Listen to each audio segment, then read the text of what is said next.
അതെന്താ ഒരു സാധനം വഴി കിടക്കുന്നു? ദേ നോക്കിയേ. ഇതാരാ ഐസിലിട്ട മത്തിയായിരിക്കും ഇവിടെ കിടക്കണ്? റോഡല്ലേ? ആര്?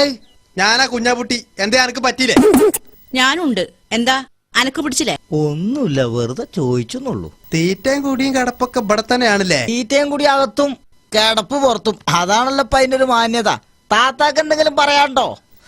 പോടാ ഹാറാൻ പറഞ്ഞോനെ. അവന്റെ ഒരു എന്റെ സക്കീരേ, ആകെ ക്ഷീണിച്ചു പോയി. എന്താ എനക്ക്? ആയിക്കോട്ടെ, നിങ്ങളൊന്ന് മാറിയിരിക്കും. മനസ്സിനൊരു സമാധാനം തരൂല. ശരിയാണ്, ഞാൻ അപ്പൊ പറഞ്ഞിട്ടേ ഉള്ളു. എന്ത് അജ് പറഞ്ഞത്? ജി പെരേന്ന് പോന്നത് നന്നായി. ബാപ്പാക്കും ഉമ്മാക്കും അന്നെ മനസ്സിലാക്കാൻ പറ്റിയില്ലെങ്കിൽ പോട്ടേന്ന്. പോട്ടേന്ന് ജി വിഷമിക്കണ്ട. വേണമെങ്കിൽ ഞാൻ വന്നിക്കാം എന്റെ ഒപ്പം. ഞാനും തൽക്കാലം വേണ്ട.